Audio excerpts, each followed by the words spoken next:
बज गया बिगुल, बिछ गई चुनावी बिसात का बजेगा डंका। और किसकी होगी मार, सत्ता के सबसे बड़े रण क्षेत्र का हार, विधानसभा का महासंग्राम। मध्ये आपलं स्वागत आहे। यावेळी आपल्या सोबत आहे महेंद्र गडकरी। आपण राष्ट्रवादी अजितदादा गट तर्फे संभावित उमेदवार आहात भंडारा पवनी मतदारसंघात। सर, आमच्या चॅनलमध्ये आपलं स्वागत आहे। सर, आम्ही आपल्याकडे जाणून घेऊ, आता पुढे निवडणुकीची वेळ लागलेली आहे, पुढे निवडणुका आहे, मला सांगा कशा प्रकारचे आपलं समीकरण राहणार, आणखीन काय आपले विकासाचे मुद्दे आहे, काय आपली मोर्चे बांधणी, कशा प्रकारची मोर्ची बांधणी राहणार त्याबद्दल सांगा। भंडारा जिल्हा मध्ये भंडारा पवनी मतदारसंघ हा अनुसूचित जाती जमातीसाठी राखीव केलेला आहे, अनुसूचित जातीसाठी राखीव केलेला आहे। आणि आमच्या पक्षाची मोर्चे बांधणी जेव्हापासून आमचा पक्ष तयार झाला तेव्हापासूनच नाही, तर आम्ही जेव्हा एकत्रितपणे होतो, माननीय शरद पवार साहेब यांच्या नेतृत्वाखाली आमचा म्हणजे आम्ही कार्यान्वित होतो। आमचा राष्ट्रवादी काँग्रेस पक्ष हा एकच पक्ष होता आमचा। मग त्यांची फाळणी झाल्यानंतर आम्ही अजितदादा पवार गटामध्ये समाविष्ट झालो आहेत। आणि तेव्हापासून सुद्धा आमची फाळणी झाल्यानंतर सुद्धा आम्ही जोमानं काम करत आहोत आपल्या आमच्या भंडारा आणि गोंदिया जिल्ह्यामध्ये। तर आमच्या पक्षानं आमचे कार्यकर्ते होते, सगळ्यांना कामाला लावले आहेत। आम्ही महायुतीमध्ये समाविष्ट आहोत, परंतु तरी पण आमचे पक्ष हा आमच्या मतदारसंघामध्ये आम्ही चांगल्या प्रकारे पवनी विधानसभा पवनी तालुक्यामध्ये आणि भंडारा तालुक्यामध्ये, भंडारा शहरामध्ये, पवनी शहरामध्ये आणि तालुक्यामध्ये सर्वात जास्त आम्ही कोऑपरेटिव्ह सेक्टरमध्ये असल्यामुळे कोऑपरेटिव्हमध्ये आमचे जास्तीत जास्त कार्यकर्ते आहेत सेक्टरमध्ये। आणि त्याचप्रमाणे नगर परिषद, दोन्ही नगर परिषद आमच्या हातामध्ये, एक तर पवनी नगर परिषद आणि भंडारा नगर परिषद। त्यामुळे आम्हाला आमच्या कार्यकर्त्यांतर्फे आम्ही ठिकठिकाणी त्यांना असं काम दिलं आहे। आणि लोकांचे जे लहान लहान गोष्टी असतात त्या सुद्धा आम्ही एक चांगल्या बारकाईने हाताळतो आम्ही चांगल्यापणाने।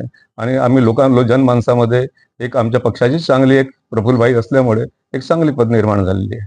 पक्षाला बळकटी प्रदान करण्यासाठी, संघटनात्मक मजबूती देण्यासाठी कशा प्रकारचे आपले नियोजन सुरू आहे? आता सदस्यता अभियान मध्यंतरी आपल्या पक्षात सुरू होतं, संवाद यात्रा पण सुरू आहे म्हटलं। कशा प्रकारची आपली मजबूती देण्यासाठी काय काय आपण प्रयत्न जपत आहे त्याबद्दल? आम्ही एकतर आमच्या पक्षाला बळकटीकरण देण्यासाठी आम्ही प्रत्येक अशा गावामध्ये आम्ही फिरलो आहोत, जे बूथ वाईज आम्ही काम केलेलं आहे। आणि आमच्या बूथमध्ये आमच्या पक्षातर्फे आमचे लोक सक्रिय आहेत। लोकांचे शेतकऱ्यापर्यंतचे प्रश्न असो, विद्यार्थ्यांचे प्रश्न असतो, महिलांचे प्रश्न असो, हे सगळे आम्ही सोडवण्याचे काम केले आहे। शहरातील समस्या, मी 1978 पासून नगरसेवक होतो आणि मी 2011 पर्यंत नगरसेवक होतो। भंडारा शहराचा मी अध्यक्ष होतो, नगराध्यक्ष होतो, उपाध्यक्ष होतो। कोऑपरेटिव्ह सेक्टरमध्ये मी सुद्धा काम केलं आहे। मी भंडारा जिल्हा कोऑपरेटिव्ह आपल्या याच्यामध्ये बँकेमध्ये सुद्धा मी अध्यक्ष म्हणून काम केलं, उपाध्यक्ष म्हणून काम केलं आणि 23 वर्ष मी तिथे संचालक होतो।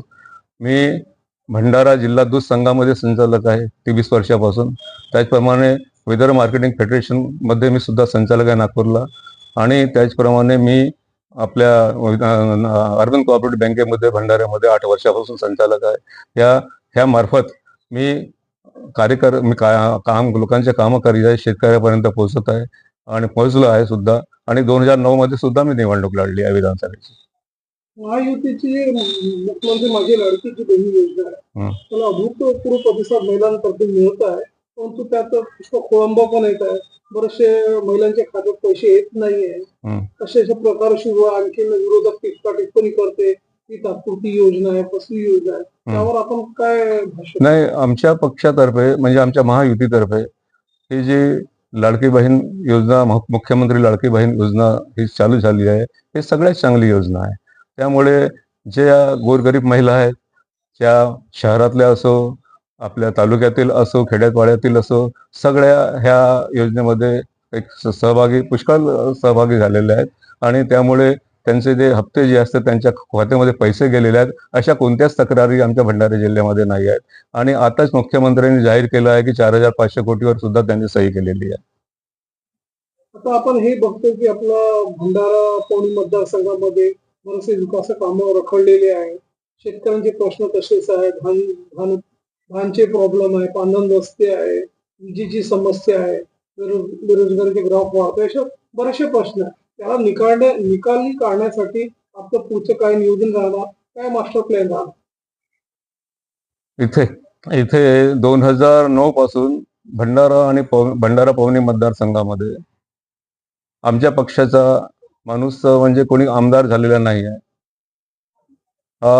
एक आपले पक्षाचे अपक्ष आमदार एक निवडून आले बोंडेकर म्हणून, आणि त्यांनी सुद्धा आता आपण पाहून राहिलो भंडारा शहरामधील भंडारा जिल्ह्यामध्ये एक शेतकरी एक तर दिनवाना होऊन राहिला आहे. भंडारा जिल्ह्यामध्ये मुख्य म्हणजे धानाचं पीक होते आणि धानाच्या पिकामुळे ते आपला कारभार करतात.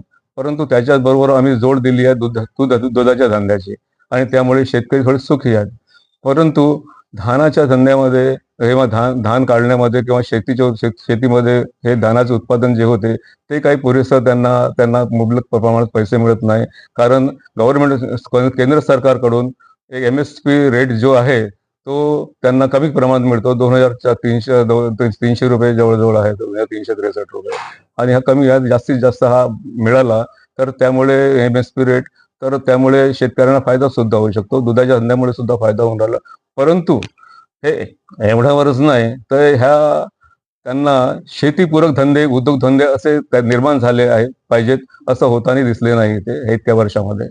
मुख्य म्हणजे इथं गोसे धरण तयार झालेलं आहे आणि गोसे धरणामध्ये मुबलक पाणी आहे, तरी पण सिंचनाच्या दृष्टिकोनातून पाणी अपुरे आहे.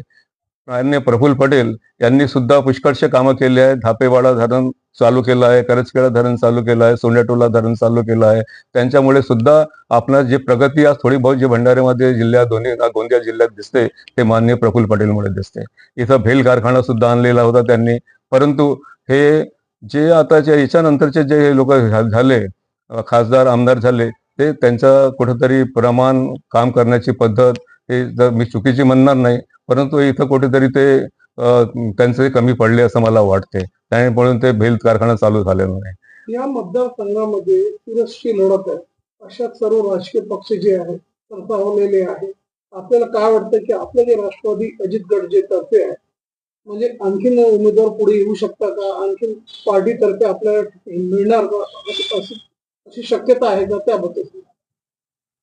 आम्ही महायुतीमध्ये आमचा पक्ष आहे, त्यामुळे महायुतीचे तिकीट कोणत्या पक्षाला जाते त्यावर ते अवलंबून आहे. आमच्या पक्षाने सुद्धा दावा केलेला आहे.